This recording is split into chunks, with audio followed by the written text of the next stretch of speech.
They came in the middle of the night, sirens, uniforms, the whole act, said they were cops, but they weren't. And the craziest part? It wasn't even about a crime, it was about a fence. 6 inches of metal, and suddenly I'm public enemy number 1. I still don't know if they thought I'd just hand myself over quietly, or if they really didn't know who was sleeping inside that cabin. Either way, what happened next, it changed everything. Ever had a neighbor try to ruin your life over something stupid? Let me know in the comments. I'm all ears. I'm Marcus, and at 65, I thought I'd finally found peace in the Montana wilderness.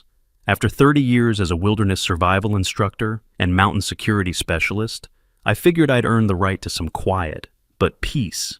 Well, that's a luxury not everyone wants you to have. 5 years ago, I lost my best friend Tom to something I never saw coming. Not enemy fire, not an accident, but an HOA. Yeah, you heard that right. A homeowners association literally harassed him to death. I can still hear Tom's labored breathing through the phone, that weak voice mixed with desperation, telling me they wouldn't leave him alone. Every day was a battle, and he was out of ammunition. I've lost people in war, but nobody fell like that. No gunfire, no blood, just crushed to death by people using bylaws like blades. When Tom died alone from the stress they put him through, I made myself a promise: never again. That's when I started looking for the perfect cabin in Montana, somewhere remote enough that no HOA could touch me, or so I thought. The cabin I found was everything Tom would have loved. Solid log construction surrounded by towering pines with a view of snow-capped peaks that made you forget the world had any problems at all. I spent months renovating everything myself, installing professional-grade security systems for when my old military buddies would visit for what we called hunting retreats. The winters up here are brutal, and I made sure the heating system could handle anything Mother Nature threw at it. Every morning I'd wake up to the sound of birds instead of traffic, and for the first time in years, I felt like I could breathe again. The previous owner had left behind a chain-link fence that ran along the property line. Nothing fancy, just functional. It kept the deer out of what would become my vegetable garden. Looking back, I should have known that fence would be the thing that started everything. But honestly, who thinks about fence height regulations when you're living in the middle of nowhere? I mean, seriously. We're talking about Montana wilderness here, not some suburban subdivision. The fence was standard height, nothing unusual about it, just sitting there doing its job of keeping wildlife away from my tomatoes and peppers. I even reinforced it in a few places where the previous owner had let it sag. Then I met Dolores. Picture this: 50 years old, perfectly styled blonde hair that never moves, even in mountain wind makeup, applied like she's attending some awards ceremony, and eyes that scan everything like security cameras. She was a former president of the local women's organization until a financial scandal destroyed her reputation. The details of that scandal were murky, but word around town was that money had gone missing from their charity fund. Now she clung to the HOA chairwoman position like it was her last lifeline to relevance. She was obsessed with control power hungry in a way that made my skin crawl and insanely jealous of anyone who dared to live freely. She knocked on my door 3 weeks after I moved in, carrying a clipboard and wearing a smile that didn't reach those calculating eyes. She introduced herself as the chairwoman of our little homeowners association and handed me a welcome packet thick enough to choke a horse. I'm not even sure why I invited her in for coffee. Maybe because I was still trying to be neighborly. She sat at my kitchen table looking around my cabin like she was taking inventory, making small talk about property values and community standards. But something felt off. The way she kept glancing at my fence through the window, the way she asked pointed questions about my background and whether I planned to make any changes to the property. Her voice had this fake sweetness that reminded me of poisoned honey. She commented on my security cameras, asking if I really needed so many for such a safe neighborhood. When I mentioned my military background, her eyes lit up in a way that made me uncomfortable. She started asking about my service record, my retirement benefits, and whether I planned to have many visitors. Looking back, she was fishing for information from the very beginning. She spent nearly an hour in my cabin, and by the time she left, I felt like I'd been interrogated rather than welcomed. The whole encounter left me with a bad taste in my mouth and a nagging feeling that this woman was going to be trouble. After she left, I remember standing in my doorway, watching her walk back to her car, and something in my gut told me this woman was going to be a problem. I wish I'd trusted that instinct from the beginning. The certified letter arrived on a Tuesday morning in late September. I was enjoying my coffee on the front porch, watching the aspens turn gold, when the mail carrier handed me this official-looking envelope. Inside was a notice warning that my fence violated height regulations and must be removed within 7 days. Attached was a glossy flyer for a construction company owned by, you guessed it, Dolores's nephew. The absurdity bit deeper than the Montana wind. My natural reaction was pretty much what you'd expect. Seriously, a fence that's too tall in the middle of the Montana wilderness. I held that letter like I was handling a live grenade. It looked harmless enough, but I've seen enough to know that wars start with the smallest details. The fence was standard height, nothing unusual about it. But apparently, according to some obscure bylaw buried deep in the HOA regulations, it exceeded the maximum allowable height by 6 inches. 6 inches. In a place where bears regularly wander through people's yards, they were worried about 6 inches of fence height. The absurdity of it all would have been funny if it weren't so obviously targeted. I spent that entire night researching every page of the HOA bylaws, looking for loopholes and inconsistencies. Tom's memory drove my determination. His face when they forced him to move still haunted me, and I made a promise to his memory right there at my kitchen table. This ends here, never again. I refused to remove the fence, and I sent Dolores a polite but firm letter, explaining that the fence was there when I bought the property and posed no safety or aesthetic issues. I also mentioned that I'd be consulting with Ralph Sharp, as ever my go-to legal mind since our service days, who was already suspicious about the matter. Looking back, that was probably when I declared war without realizing it. And once you spark something in a place like this, there's no unringing the bell. The next day, I casually mentioned to my neighbor that a few old military friends would be visiting next week, needing to breathe some forest air after their recent intense training. That letter wasn't about fence height. It was about power and who gets to use it unchecked. I thought Dolores was just another petty HOA tyrant drunk on her tiny bit of power. I had absolutely no idea what she was really planning behind those perfectly painted doors. The kind of silence that doesn't last. The kind of quiet you only hear right before it breaks. The harassment campaign started the very next week, and let me tell you, Dolores didn't mess around. Certified letters threatening legal action showed up every few days. Emails demanding immediate compliance filled my inbox like spam from hell. Then came the fabricated fines for what she called landscaping violations. Apparently my firewood stack was improperly positioned and my mailbox needed repainting. Each document looked more official than the last, complete with letterheads and legal threats that would have intimidated most people. But I'd seen real legal documents before, and these felt like amateur hour. Still, the sheer volume was overwhelming. I'm talking about getting 3 or 4 pieces of correspondence every single day, each one more ridiculous than the last. Then she escalated to fake environmental inspection reports, claiming my property posed ecological risks to the local watershed. That one actually made me laugh out loud. My cabin was more environmentally friendly than most of the houses in the neighborhood, and I had the solar panels and water conservation systems to prove it. She claimed my septic system was leaking, my firewood was attracting termites that threatened neighboring properties, and my vegetable garden was somehow disrupting local wildlife patterns. The woman had either lost her mind completely or thought I was stupid enough to believe this nonsense. Every single report was signed by officials I'd never heard of, from departments that didn't seem to exist when I called to verify. My neighbor Frank pulled me aside one afternoon while I was splitting firewood. Frank's a good man who'd lived in the area for 20 years, the kind of guy who knows everyone and keeps to himself. But that day he looked genuinely worried. He told me I should just comply with Dolores's demands, that I couldn't win against the HOA because they'd broken stronger people than me. The defeat in his eyes told me everything I needed to know about what Dolores had done to this community over the years. Frank's words hit something I didn't expect. I used to be like him, keeping my head down, thinking I was too small to fight the system. But Tom taught me the opposite lesson. Nobody's too small when they stand up at the right moment. I thanked Frank for his concern, but I could see he thought I was making a huge mistake. Maybe I was overreacting. I don't know, but something told me backing down would just encourage more of the same behavior. Frank looked around nervously before telling me that 3 families had already moved away in the past 2 years because of similar harassment.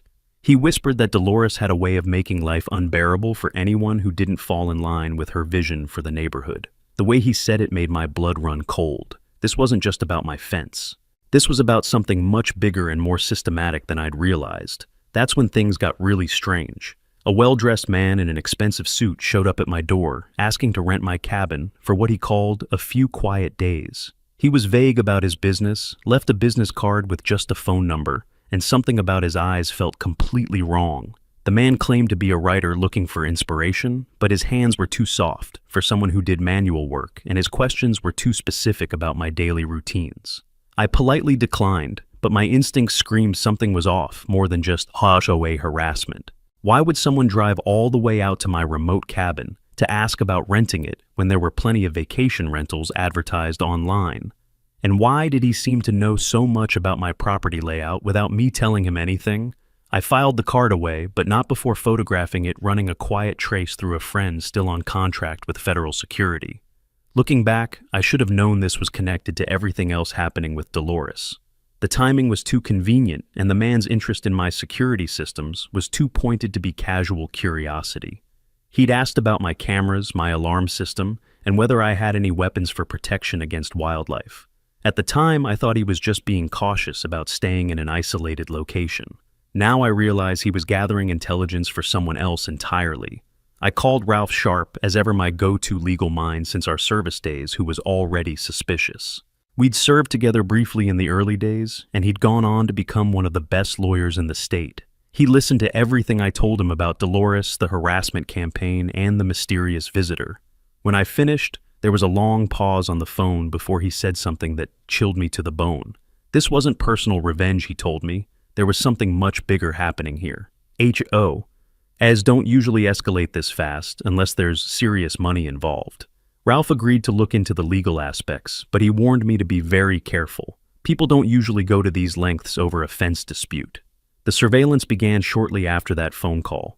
I started noticing Dolores driving slowly past my property at odd hours, sometimes with a passenger holding a camera. Twice I spotted unfamiliar cars parked just outside my property line, with occupants watching my house through binoculars. The feeling of being hunted grew stronger each day, and it reminded me of some very unpleasant times overseas. I'm not paranoid by nature, but when you've been trained to notice these things, you can't just turn it off. I rotated routines and rerouted my camera feeds expecting something, but not knowing what. The level of attention my property was getting felt completely disproportionate to a simple fence violation. That's when I made the call that would change everything. 6 of my former teammates were planning their annual reunion anyway, and I suggested they come to Montana for what we'd always called a vacation. They moved with the coiled patience of men who hadn't lost their edge, just waited for a reason to use it again. The moment they arrived, they sensed the tension in the air. I didn't explain the HOA situation in detail yet, but they could tell something was wrong. Watching them walk into my cabin, I felt like the past just opened a door straight into the present. Part of me wanted to keep everything peaceful. The other part, the part that lost Tom, knew the storm that was coming, needed the right people in the right fight. As I watched that mysterious businessman drive away in his black sedan, I had to make a choice. Was this my chance to finally understand what game Dolores was really playing? Or was I about to walk straight into a trap that would destroy everything I'd built? The night everything changed started like any other. My 6 buddies had been at the cabin for 3 days, and we'd fallen into our old rhythm of terrible jokes, war stories, and enough grilled meat to feed a small army. The evening had been perfect. Clear skies, temperature dropping just enough to make the fire feel good, and the kind of easy conversation that only comes with decades of shared history. My teammates were crashed throughout the cabin, some in the guest room, others on the living room couches, and the rest had claimed various corners of the place. We'd stayed up later than usual, reminiscing about old missions and laughing at memories that probably shouldn't have been funny, but somehow were when you'd survived them together. I was actually sleeping peacefully for the first time in weeks when my security alarm system went off at 2:47 in the morning, blaring like an air raid siren. The sound cut through my dreams like a knife, and I was on my feet before I was fully awake. I shot out of bed, eyes already scanning the monitors, instinct moving faster than thought, and what I saw made my blood run cold. 3 police cruisers with flashing red and blue lights were parked in my driveway, and 10 uniformed officers were marching toward my front door in formation. Their badges looked authentic from a distance, their uniforms were perfect, but something in my gut screamed that this whole thing was wrong. The timing was too convenient, the formation too aggressive for a routine visit, and the fact that they'd come in the middle of the night without any prior contact raised every red flag I'd learned to recognize. But here's the thing that really got to me. What if they were real cops who'd been fed false information by Dolores? What if they actually believed they were responding to some legitimate emergency? The possibility that innocent officers might be caught up in whatever game Dolores was playing made my stomach turn. I know they're fake cops, but what if they don't know when to stop? What if they're carrying real weapons? For the first time since this started, genuine fear crawled up my spine. This wasn't harassment anymore. This was dangerous. My hand rested on the deadbolt, and it felt exactly like the first time I breached an enemy compound back in 1997. Heart-pounding breath held tight. But this time, I'm not wearing armor. This time I have Tom's voice whispering in my head, telling me not to let them win this easy. My fingers brushed the bolt, one breath short of giving in. I'm not ashamed to admit it. The weight of responsibility for my sleeping friends, the fear of escalating a situation that might involve real law enforcement, and the exhaustion from weeks of constant harassment all pushed me toward just giving up. But then I heard Tom's voice in my memory begging me not to let them win. I remembered the broken man he'd become in his final months, the way the constant legal threats and harassment had stolen his joy, and eventually his life. I stepped back from the door and made a decision that would change everything. I activated my cabin's loudspeaker system and grabbed the microphone. My voice probably shook a little when I said, "Welcome to my property, uninvited guests. I know exactly who you are and who sent you. The real police have already been contacted and are en route. I suggest you leave immediately." The fake officers didn't seem fazed by my warning. If anything, they seemed more determined to get inside. One of them started pounding on the door with what sounded like a battering ram, while others began spreading out around my cabin like they were preparing for a siege. That's when I realized this wasn't going to end with words. These people were committed to whatever they'd been paid to do, and they weren't going to be scared off by an old man's threats. What happened next was something I'll never forget as long as I live. My cabin's front door opened with deliberate slowness, and 6 large figures in black tactical gear stepped onto my porch. These were my former Navy SEAL teammates. They didn't say a word. They didn't need to. There was a stillness in their presence, the kind that made men hesitate before pulling a trigger. Their eyes said everything. Try it, and you'll regret it. The fake officers froze like deer in headlights, suddenly realizing they were dealing with actual professionals. You could see the exact moment when they understood that whatever they'd been told about this being an easy job was complete nonsense. The silence that followed was deafening, broken only by the sound of mountain wind through the pine trees. Watching their coordinated movement under the porch lights, I saw 1997 again. That desert mission where we didn't need to shout, just had to look at each other to know what to do. Back then we fought for the mission. Tonight we fought for what's right. No words were spoken between my guys. They moved with surgical precision. 2 of them calmly walked toward the fake officers, while the other 4 positioned themselves to cut off escape routes. The fake cops went from aggressive to terrified in about 3 seconds flat. You could practically hear their hearts pounding from where I stood. These weren't hardened criminals or experienced mercenaries. These were probably just desperate people who'd taken a job that seemed easy until it suddenly became very, very complicated. Within 30 seconds, my guys had 3 fake officers on the ground in controlled holds. No violence, just professional restraint techniques that left no room for argument. The remaining fake cops panicked and sprinted toward their vehicles, but 2 more got intercepted and detained before they could escape. It was like watching a perfectly choreographed dance, except the consequences were very real. The whole operation was over before most people would have even figured out what was happening. I kept back in the shadows, letting the muscle memory of 1,000 missions play out in front of me, feeling a mixture of pride, relief, and disbelief. These men had traveled hundreds of miles just to visit an old friend, and now they were saving my life without even being asked. For once, I didn't feel alone. For once, I believed this could end differently than Tom's story. Real County sheriffs arrived within minutes to find half the fake police force already secured by my friends. Ralph showed up with a video camera grinning like he'd just won the lottery and already thinking about how this evidence would play in court.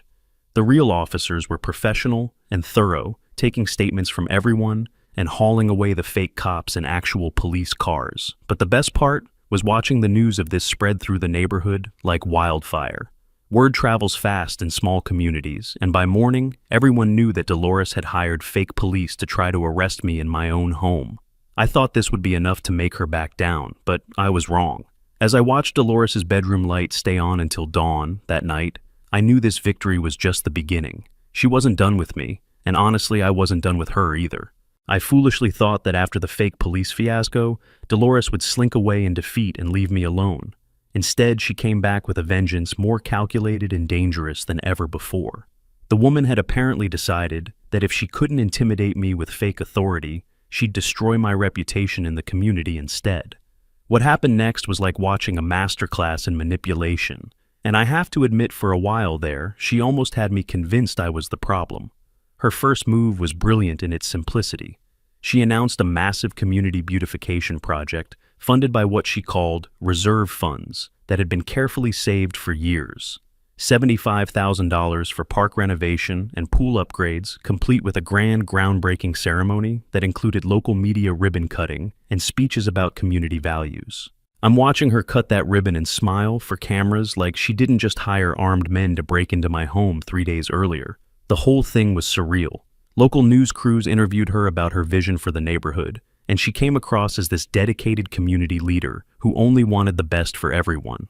She wore a pastel blue dress that probably cost more than most people's monthly mortgage and spoke about community spirit with the kind of passion that would have impressed even the most cynical observer. If I hadn't known the truth, I might have been impressed myself. But what really got to me was seeing how the other residents responded. People who had been avoiding me since the police incident were suddenly praising Dolores for her leadership and vision. There were moments I questioned everything. Maybe I'd been breathing too much high-altitude paranoia. Maybe Dolores really was trying to improve the community, and I was just a paranoid old veteran who couldn't let go of past conflicts. The doubt was eating at me from the inside, and I found myself second-guessing every decision I'd made since this whole thing started. By the next week, Ralph had transformed into a one-man audit machine clipboard in hand and fury in his step. He spent the time going door to door collecting signatures for an emergency HOA meeting where we could demand a complete financial audit and hold a no-confidence vote. The response was overwhelming, but not in the way I expected. Turns out Dolores had been terrorizing this community for years, and people were ready to fight back once they realized they weren't alone. An elderly neighbor broke down crying when Ralph explained what we were doing. She told us that Dolores had been pressuring her to sell her house for months, claiming there were hidden structural problems that would cost more than the property was worth to fix. The woman had been losing sleep afraid she'd lose her home of 40 years because she couldn't afford the repairs that Dolores insisted were necessary.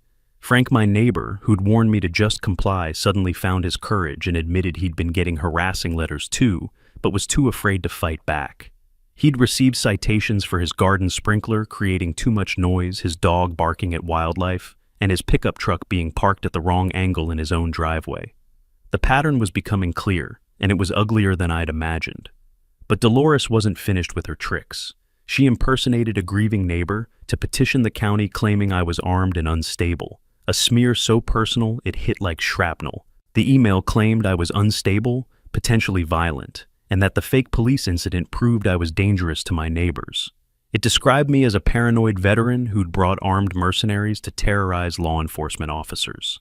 For about 12 hours, I actually worried this might work. County officials don't usually investigate these things too deeply, and if they took the complaint seriously, I could end up with real legal problems. The thought of having to defend myself against false accusations while dealing with everything else was almost overwhelming.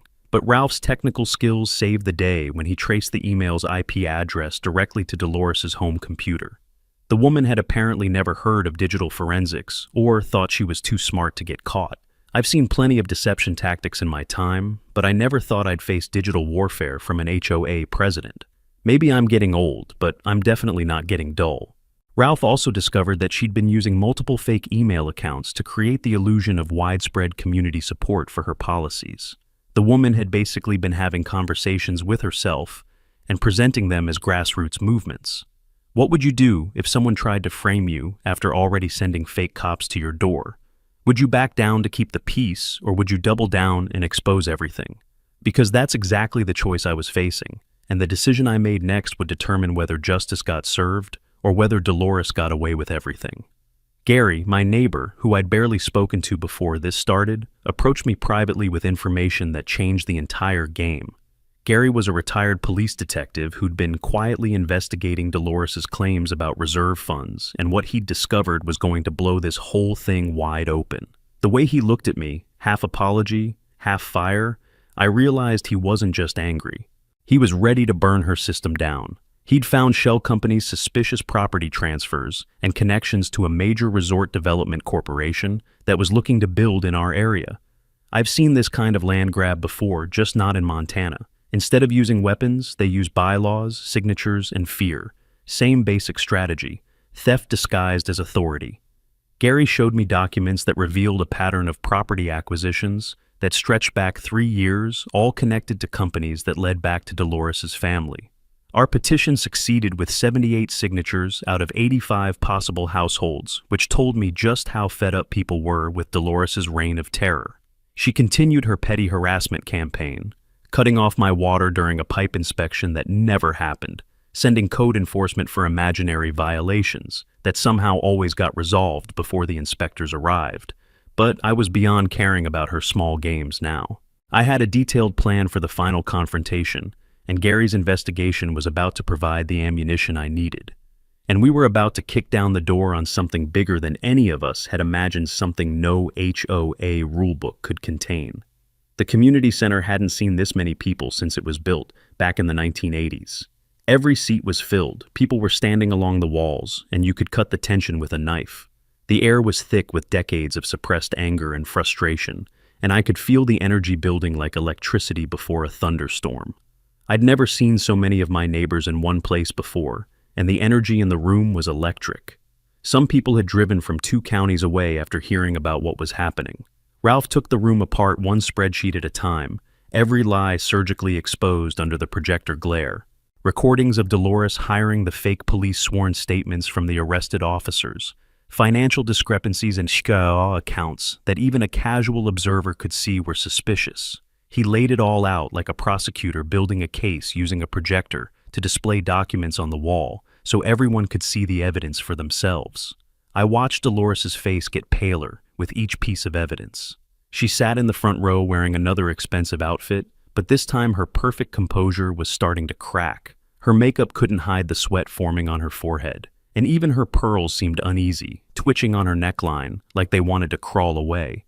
For a moment, it looked like we had her completely cornered, but I should have known she wouldn't go down without a fight. Just when it looked like victory was assured, Dolores stood up and dropped a bombshell that made my blood run cold. She claimed Ralph had recently been sued for malpractice, which was a complete lie, and suggested I was a dangerous veteran with PTSD who was manipulating everyone in the room. She painted herself as the victim of a disturbed individual who couldn't handle civilian life and was taking out his problems on an innocent community leader. Her voice took on this wounded tone that she'd probably practiced in front of a mirror, and she claimed that everything she'd done was in response to threats and intimidation from me and my paramilitary associates. For a terrifying moment, I watched doubt creep into people's faces. Some of the newer residents who didn't know me well started looking at me differently, and I realized just how effective her manipulation really was. She was good at this, probably had years of practice turning truth into lies and making herself the victim of every situation. I wasn't sure if I should defend myself or let Ralph handle it, but the silence in that room felt like it lasted forever. You could hear people shifting in their seats, whispering to each other, and I felt my credibility slipping away word by word. That's when Gary stepped forward, his face grim. She didn't just steal from the HOA, she sold us all out. Gary wasn't just a retired cop. He'd spent 30 years investigating white-collar crime, and what he'd discovered would expose the real reason behind everything that had happened to me. He'd been working on this investigation for weeks, following paper trails and connecting dots that most people would never think to look for. Part of me wondered if I'd gotten it all wrong somehow, if maybe I'd been too paranoid or too quick to assume the worst about Dolores. But when Gary opened that file and started talking, my heartbeat slowed down to that familiar rhythm I remembered from combat. It's that moment before an explosion, when everything goes unnaturally quiet and you know your life is about to change forever. Gary's revelation hit the room like a thunderbolt. He started by explaining that the HOA's financial records showed irregularities going back 3 years, Money that was supposed to be in reserve accounts had been moved through a series of shell companies, all of which led back to the same family. Dolores hadn't just been stealing HOA funds or harassing residents for personal satisfaction. For 3 years, she'd been systematically manipulating zoning regulations, pressuring elderly and financially struggling homeowners to sell their properties at below-market prices to shell companies owned by her nephew. Her ultimate goal was to acquire the entire neighborhood piece by piece, then sell it as a package deal to Pinnacle Resort Corporation for their luxury mountain retreat project. She stood to make over $2 million from the scheme, and my property was one of the last pieces she needed to complete the puzzle. That fence dispute wasn't about community standards. It was about forcing me out so she could complete her land grab. Gary had documentation showing that Pinnacle Resort had already paid a substantial deposit for the land contingent on acquiring all the properties in our development. Every family that had been harassed, every elderly person who'd been pressured to sell every ridiculous citation and fine, it was all part of a carefully orchestrated plan to drive people away and acquire their land for pennies on the dollar. Chairs scraped back, voices tangled. A dozen different emotions detonated at once as people realized they'd been targeted for financial destruction without even knowing it. The sound was deafening, a mixture of angry shouts and heartbroken sobs as people understood how they'd been manipulated and betrayed. One elderly neighbor broke down crying as she described months of pressure from Dolores to sell her late husband's house, with claims that hidden structural problems would bankrupt her if she didn't sell immediately. The woman had already signed preliminary papers to sell, thinking she was protecting herself from financial ruin. Frank admitted that he'd received similar pressure but was too afraid to resist. 3 other families had already sold and moved away, thinking they were getting good deals when they were actually being robbed. The scope of the conspiracy was staggering, and it was like discovering termites in a home you thought was solid. The rot had been there the whole time. This wasn't just about me or my fence. This was about the systematic destruction of an entire community for profit. It was about every widow who signed a sale contract with tears in her eyes, every father who moved to give his kids a better shot and found only fines. Dolores tried to speak, tried to defend herself, but no words came out. The meeting hall fell completely silent except for her ragged breathing, and looking into her eyes, I saw the exact moment she realized her game was over. All that perfectly applied makeup couldn't hide the panic and desperation underneath. The woman who had been so confident and controlling just hours earlier was now trapped in a room full of people who finally understood what she'd done to them. Her nephew, who'd been sitting in the back, trying to remain invisible, got up and headed for the door, but several angry residents blocked his path. The no-confidence vote was 81-2, with Dolores and her nephew being the only dissenting votes.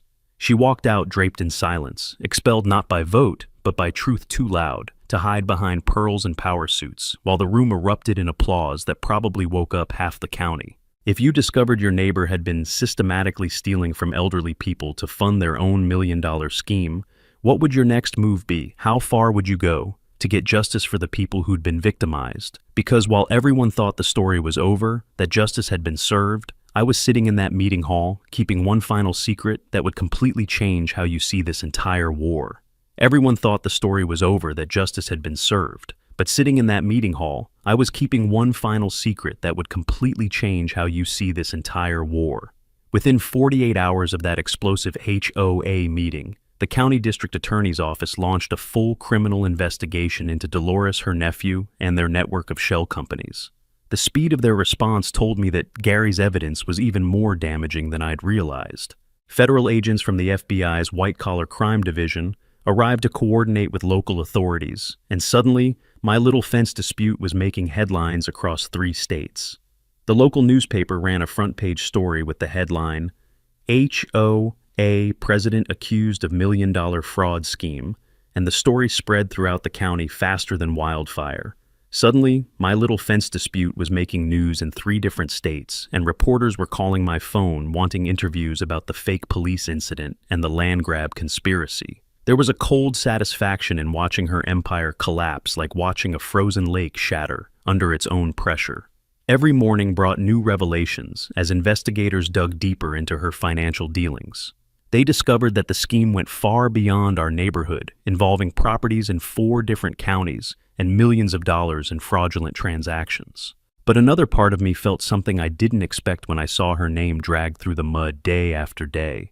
Maybe it was because I remembered what it felt like to be attacked and have your reputation destroyed, even when you'd done nothing wrong. The media attention was relentless, and watching her unravel, I caught myself wondering if victory ever feels clean, even though the crime was terrible. The ultimate betrayal came when Dolores's nephew realized he was facing potential federal charges for mail fraud, wire fraud, and conspiracy. Rather than go down with his aunt, he cut a deal with prosecutors and confessed to everything in exchange for a reduced sentence. He provided detailed evidence of how Dolores had coerced him into the scheme by threatening to disinherit him and destroy his construction business if he didn't cooperate. The recordings of their conversations were heartbreaking to listen to. He was only 28 years old and listening to his confession during the court proceedings. In his guilt-soaked words, I didn't hear a criminal. I heard a boy pushed too far by blood ties and bad luck. The kid had been trapped between his family and his conscience, and he'd chosen the wrong side until it was almost too late. I used to think betrayers were the lowest of the low, but sometimes betrayal is the only choice when you've been forced to live in the shadows for too long. I looked at him not with hatred, but with the cold understanding of someone who's been pulled by strings before. His testimony revealed that Dolores had been planning this scheme for over 5 years, waiting for the right opportunity and gradually putting all the pieces in place. She had studied property values, researched zoning laws, and identified vulnerable residents who could be pressured into selling. The level of premeditation was staggering, and it made her actions seem even more cruel and calculated. I expected to feel pure satisfaction when I heard about his cooperation with the prosecution. Instead, I felt something unexpected: pity. Maybe Dolores never intended for things to go this far. Maybe she just got caught up in her own web of lies and couldn't find a way out without losing everything. Or maybe I'm just getting soft in my old age. But watching her nephew break down on the witness stand as he described years of manipulation and threats, I realized that Dolores had been destroying lives long before she ever met me. The kid had been as much a victim as anyone else, just from the inside instead of the outside. His construction business was legitimate, and he'd built it with honest work before his aunt drew him into her schemes. Ralph and the new HOA leadership worked tirelessly to unwind the illegal property transactions and return stolen funds to the community. It was complicated work involving multiple lawyers and forensic accountants, but slowly the neighborhood started to heal. The process took months with endless paperwork and legal proceedings, but every penny that could be recovered was returned to its rightful owners. The elderly neighbor got her husband's full property value back, plus damages for the emotional distress she'd suffered. Frank and the other families who had been pressured but hadn't sold yet were able to stay in their homes without any more harassment. Property values actually increased once the corruption was exposed and eliminated, which proved that Dolores's claims about community standards had been complete nonsense from the beginning. I didn't win this fight through revenge or violence. I won by never abandoning my principles and trusting the legal system to work, even when it seemed impossible. The court ultimately ordered Dolores to sell her house to pay restitution to her victims, and she was facing 3 to 5 years in federal prison, depending on how cooperative she decided to be with ongoing investigations. The town bank sealed her accounts before noon. Her construction trucks, once parked like trophies near HOA signs, vanished within hours.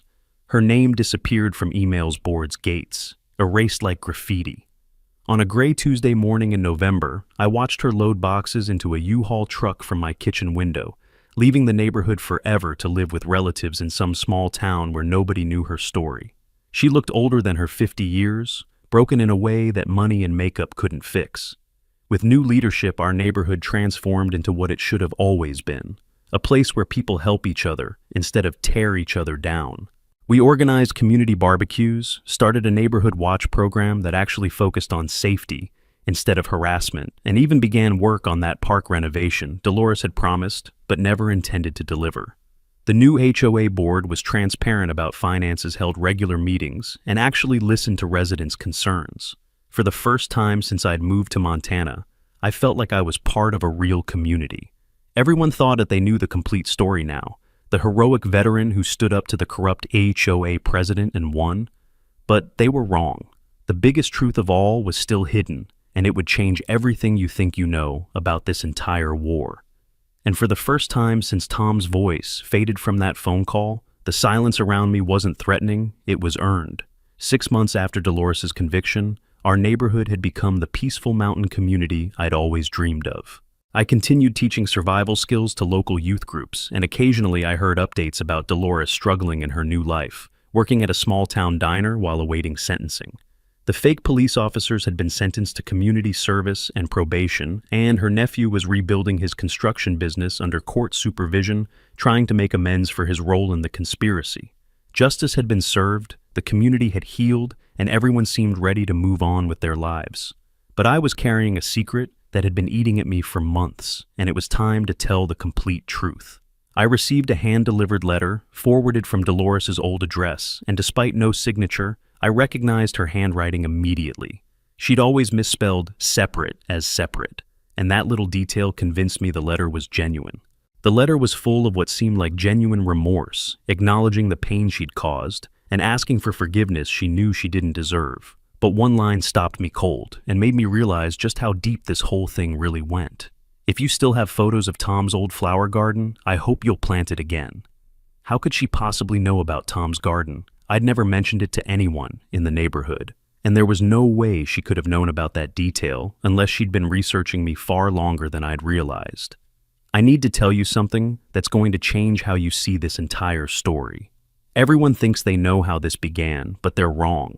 This didn't start when I moved to Montana or when that first certified letter arrived.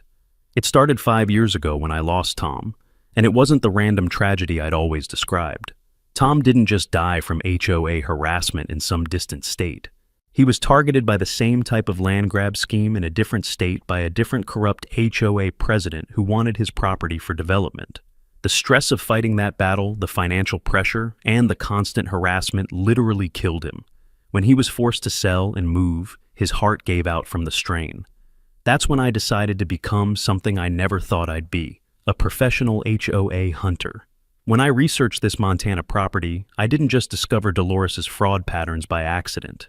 I'd been tracking similar schemes across 3 states, following a network of corrupt officials and developers who specialized in targeting elderly and isolated homeowners. I'd spent 2 years building profiles of the worst offenders, studying their methods and looking for the perfect opportunity to strike back. That fence that violated height regulations, it wasn't a mistake or an oversight. It was carefully calculated bait, designed to make Dolores reveal herself step by step. I used her own greed and power hunger against her, knowing that people like her can't resist escalating when they think they're winning. Every move she made, from the harassment campaign to the fake police raid, played right into a strategy I'd been developing for years. I walked over to a file cabinet I'd never shown anyone and pulled out dozens of folders. Inside were photos of Dolores's previous victims, financial records going back years, and a complete map of her corruption network that included properties in 4 different states. I'd been building this case for 8 months before I even moved to Montana, and every detail of my cabin purchase had been planned to position me as the perfect target for her scheme. The security cameras weren't just for protection, they were for evidence gathering. The military friends who visited weren't just here for reunion. They were here because I knew this would eventually turn dangerous. I didn't stumble into this fight by accident. I chose it deliberately, and I chose it to honor Tom's memory and prevent future victims from being destroyed by people like Dolores. But sitting here reading her letter, seeing how completely broken she'd become, looking back on the moves I'd made, I wasn't sure if I'd beaten monsters or just learned to speak their language better. The systematic nature of my plan, the way I'd manipulated events to expose her, it made me question whether I was any better than the people I was fighting. I know her remorse is real, but something still echoes in me from old rules about forgiveness and consequences. This was never just about revenge for Tom, though his memory drove every decision I made. This was about preventing future Toms, about ensuring that elderly people would never again be terrorized in their own homes by someone drunk on petty power and easy money. I stepped barefoot into the soil, by Tom's flowers, feeling roots and memory under my feet. I remember the way Tom once described hope, not as a feeling, but a stubborn habit. That garden wasn't just for him. It was for the stubborn part of me that kept fighting when I wanted to quit. Every spring, the flowers bloom brighter and more beautiful than the year before, as if Tom's spirit is somehow nurturing them from beyond. I keep those HOA legal documents not for protection anymore, but for remembrance. to remember why I started this fight, and to never forget the human cost of the kind of corruption that destroys communities from within. Real victory isn't destroying your enemy, it's protecting the innocent and ensuring the cycle ends. Tom's memory lives on in every family that now lives free from fear. And that mysterious businessman who wanted to rent my cabin, he was a private investigator. Dolores hired to plant evidence in my home that would support her claims about me being unstable and dangerous. Instead, he flipped mid-job, turned over every instruction she'd given, and stood up in court as the unexpected nail in her coffin. Even her own schemes helped seal her fate in the end. Sometimes justice has a sense of irony that you couldn't write if you tried. The man had been hired to make me look like a paranoid veteran with a dangerous weapons collection, but when he saw the truth of the situation, his conscience kicked in, and he provided crucial testimony about Dolores's attempts to manufacture evidence against me. And maybe the real victory wasn't beating her. Maybe it was proving to myself that even in war you don't have to lose your soul to win.